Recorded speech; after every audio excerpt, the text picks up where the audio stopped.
Hi everyone, welcome back to the channel. And in this week of testing, we'll test our application that is based on nodejs using postgres as a dependency and has a JWT authentication. So without further ado, let's deep dive into the application and see how the Keploy can generate test cases for it. So this is my sample application. Before initializing, I generally do a sync call, um, which synchronizes and checks whether if there's any update or not, if the things are already present or not, and such. So without further ado, let's go and build our so bring our Postgres container up and running. I'll be using Docker for this.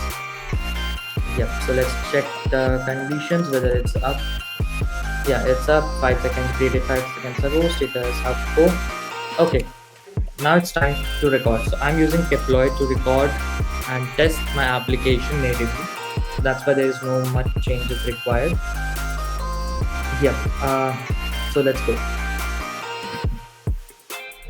So we can see the application is started. My application, the server is running on 8080. The Keploy folder is created with the mocks in it, with the initial mocks in it. Here it is. Yep. So let's go. I have created a sample script file that runs some basic commands for me, such as sign up as an author, sign up as an admin, sign in as an admin, and then get the list of all the users that are present here. So let's go and run this in the second terminal.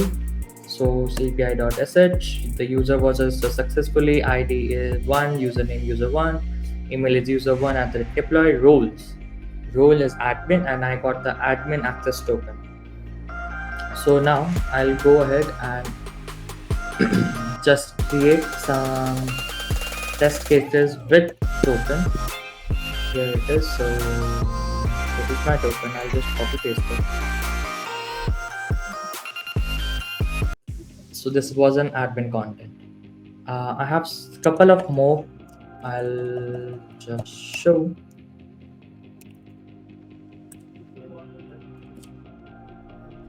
Oh, my bad. So another one is all that showcases all the admin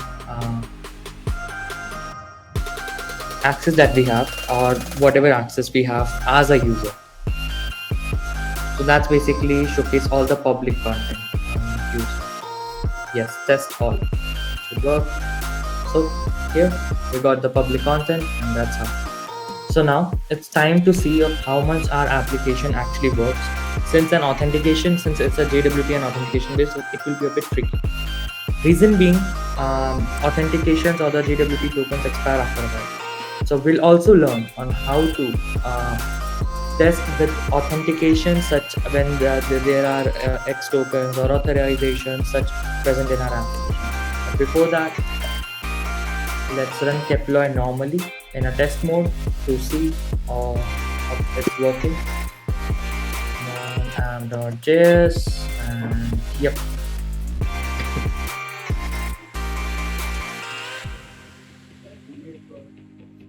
So ideally, yes.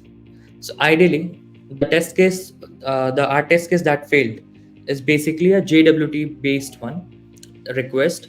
So you can see, since the access token were a bit different, that's why our application failed. Now how to add, so we can consider this as a noise. Now how to handle noises?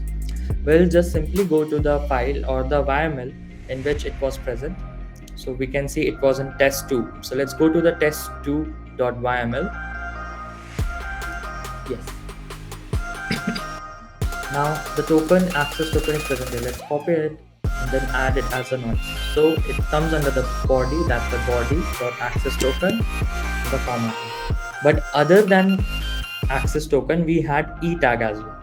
So e tag is something that is very frequently that comes in the header of as a header in Node.js application or Node.js backend application. So we'll add it as that as well to make it pass completely. Yes. Now let me clear the terminal and run my application. So since we have handled our authentication as well as the e tag, our application should work fine without any failed test cases this time. So you can add delay if your application generally takes more than 5 seconds to get started up and running, but uh, it doesn't need it in my application, so I did not put. So yeah, now we can see zero test cases failed, um, everything passed, and yeah, that's it. That's it for this video. Hope you got to learn how to mock JWT authentication and create test cases with it using Keploy without writing any manual test cases. Thank you all. So please don't forget to like, share, comment, and subscribe to the Keploy channel. Thank you all.